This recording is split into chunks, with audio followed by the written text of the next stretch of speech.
Before we move on to September, I want to talk about a game that I've been wanting to review for a long time. Watch Dogs. This seems to be a game that people either love or hate. I'm in the love camp, as I think that although it has a few issues, it's a fully enjoyable open-world romp through a tech-heavy Chicago. The story revolves around your typical plot of revenge. You play as Aiden Pierce, a hacker. He was performing a mission in the Merlot Hotel, being guided by partner Damian Brinks, when something goes wrong. Aiden has to make a hasty exit before things went south even further. Fast forward a bit, and Aiden is driving his niece through a tunnel when a hitman fires at them, causing Aiden to wreck the vehicle. His niece dies in the incident. A bit further on, and Aiden is threatening a man named Maurice Vega, who it turns out was the gunman in the tunnel. Aiden hires a fixer named Jordy Chen to look after Maurice as Aiden continues figuring out who put the hit on him and therefore killed his niece. Aiden will narrate the story for a bit, and you'll learn that Chicago has been completely fitted with smart tech run by the Bloom Corporation. This technology runs on the CTOS, which you'll find is very exploitable. Basically, at the press of a button, Aiden can see all local devices that can be hacked. By pressing square, Aiden can hack them, causing various typically harmful results. Make an exhaust valve blow, releasing hot water and steam to the street. Burst a steam pipe under the road to disable vehicles quickly. Alter traffic lights so that no one knows if it's red or green, causing complete pandemonium. There are a lot of options available, and you'll be using them frequently. In addition, Aiden has access to something called the Profiler. This allows him to view the online information available for each person walking through Chicago. The person's name, occupation, income, and usually a quick fact regarding their lifestyle will be instantly available to you. Most of the time these are just for laughs, but you will be required during certain missions to find a specific person using this tool, so get used to it. So yes, I'll say this up front. The game is a Grand Theft Auto clone, but I'd say that it's a great one because the hacking really does add so much to the game. Aiden will come across many thugs, both during the main story missions as well as during the side quests. Sure, he has access to plenty of useful firearms, but hacking objects can often give him an extra leg up on his opponents, especially when he is trying to get away or when chasing someone. A successful steam pipe explosion or spike strip activation will stop a vehicle in its tracks, and when fleeing from cops or gangsters, this can mean the difference between survival or not. Hopefully, the game will show a gauge of sorts, with a gray box turning blue to signify when a trap should be activated. It's not hard to learn, and the whole system is actually fairly engaging and simple to use. One thing to keep in mind though, is that Aiden's phone does need to charge between the hostile hacks. If he's just transferring money from a person's bank account to his own or hacking a simple router, you're fine. But when using something that typically results in an explosion, he has limited charges. Most objects only require one battery unit, but others may increase this to 2. The battery meter in the bottom left should always be in the forefront of your mind, as it does take time for it to charge. And seriously, I want this guy's battery. Able to charge from dead to full in mere minutes, never depletes on its own, and never has to be plugged in. Man, when do we get this battery technology? Another thing to keep an eye on is who you're actually fighting. Aiden is a vigilante, but for the most part he tries to keep his own violence geared towards the criminals that deserve it. There is a reputation bar that will pop up when completing certain acts. Helping honest citizens will increase it, which reduces the chances of them calling the cops when they see you do something illegal.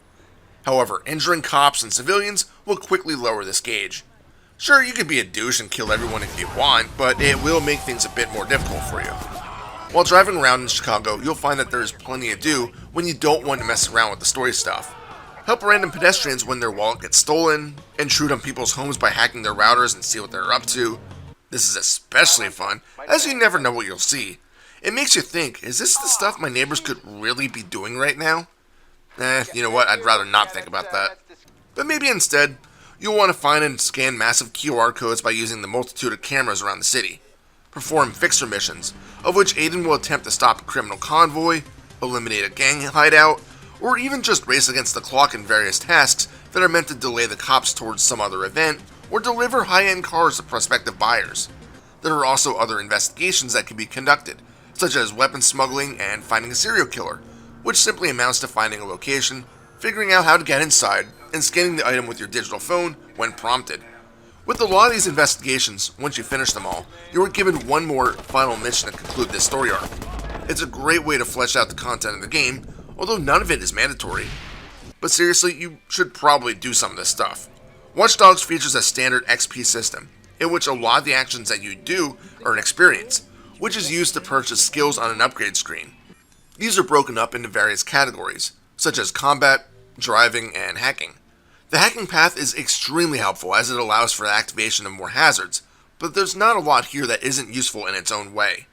Best of all, most missions have various ways to accomplish them. Maybe you go in and use the camera systems to stealthily infiltrate an area, taking out thugs one by one with hacking. Or maybe you just go in guns blazing, not caring if anyone hears the commotion.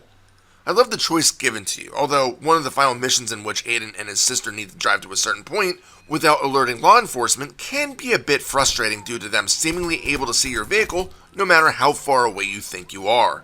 Speaking of driving, the game has a great way of directing you to a waypoint that you set for yourself on the map.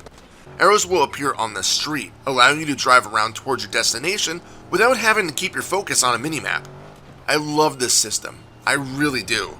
It definitely adds more immersion to the game this way. But as I said at the start, the game isn't exactly perfect. Although the stealth is actually done really well in this game, there are some frustrating points, especially when you have to instruct someone where to move during some of the, shall we say, escort missions. They aren't too irritating, but you can fail them a few times if you aren't being careful and paying attention to everything in the area. Secondly, and this is more of a personal nitpick, you cannot skip any story-based phone calls that you receive. Every time you load up the game, you receive the last call you had received, just to catch you up on what you were doing. I like this in itself, but you can't skip this. So if you've heard the same call 4 times, guess what? You're about to hear it for the 5th. An option to cancel these would have been excellent. Third, there's not a lot of use of the money that you earn in the game. Many of the weapons can be bought in a shop, but why do that when you can just pick them up from fallen enemies? Then they get permanently added to your collection, allowing you to use them whenever you wish. You can purchase crafting components, but these aren't too expensive. Finally, sure, you can buy vehicles that can be delivered to you on demand, but once you have 1 or 2 you like, you're set. I never ran into a problem where I was out of ammo and needed to purchase more. I don't know, more reasons to have cash might have been nice.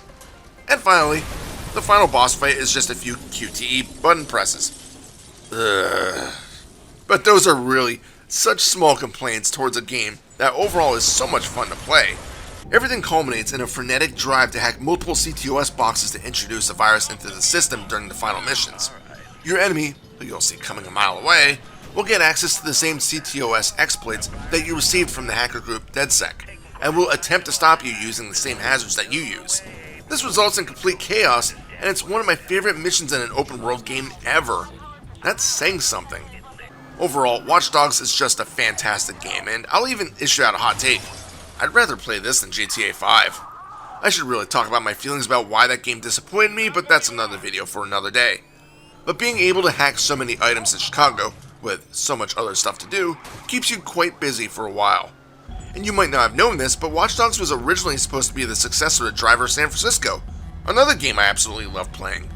Apparently, it was even the same team behind Driver, but they eventually just felt that the tone of the game stranded a bit too far from the older franchise. So the new Driver game was repurposed into Watch Dogs, and we haven't seen a new Driver game since. Which is a shame because the Driver series, other than maybe Driver 3, played fairly well. The Watch Dogs series, well, so I love the first, but the second game quite honestly bores me to tears, and I've heard Legion isn't much better, so yeah. Driver seems to have been the better franchise here. Anyway, if you are a fan of open world games like this, I heartily recommend Watch Dogs. It's a game I replay every few years and enjoy pretty much every second of it. Final score? 6 out of 7. This is Reaper. Happy fragging. It was shiny. That was a 5-star restaurant. It was very shiny. Aisha? Hey, he put it down and said help yourself. If they're gonna serve me fancy food on pretty plates, they can expect